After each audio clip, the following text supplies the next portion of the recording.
आज हम पढ़ रहे हैं क्रय और विक्रय मूल्य के बारे में। तो आप क्रय मूल्य क्या होता है? जब हम जिस रेट पर किसी वस्तु को खरीदते हैं, ठीक है।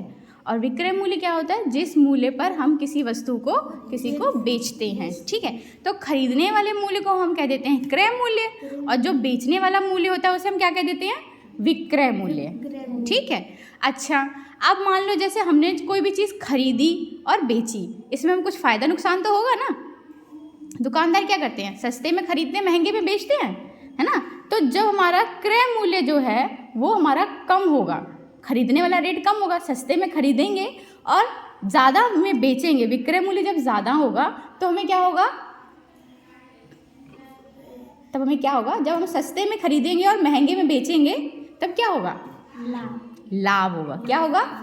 तो हम कहेंगे कि लाभ कब होगा? जब विक्रय मूल्य क्रय मूल्य से ज़्यादा होगा, ठीक है, तब हमें लाभ होगा। और अगर हमने महंगे में खरीदी और सस्ते में बेची तब हमें क्या होगा? हानि। क्या होगा? हाँ, हानि होगी। क्यों हानि होगी? क्योंकि अब हमारा क्रय मूल्य जो है वो ज़्यादा है, मतलब हम महंगे में खरीद के लाए हैं और अब हम किस में बेच रहे हैं? सस्ते में बेच रहे हैं। अच्छा चलो एक उदाहरण करते हैं। मान लो हमने कोई मतलब किसी जैसे राम ने मान लो कोई चीज़ खरीदी 100 रुपये में। कितने में खरीदी? 100, ठीक है। राम ने मान लो एक चीज़ खरीदी, कोई वस्तु खरीदी, उसका मूल्य है, क्रय मूल्य है 100 रुपये। कितना है? 100 रुपये। और फिर उसने किसी को वही चीज़ बेची, ठीक है। उसको कितने रुपए, उसने कितने रुपये में बेची? 150 में। कितने में बेची? तो अब उसका क्रय मूल्य है 100 रुपये, विक्रय मूल्य है 150 रुपये। तो अब क्रय मूल्य कम हो गया, विक्रय मूल्य क्या हो गया? ज़्यादा हो गया। तो अब उसको कितने का फायदा हुआ? 50 रुपये का लाभ हुआ। समझ रहे हो? कैसे?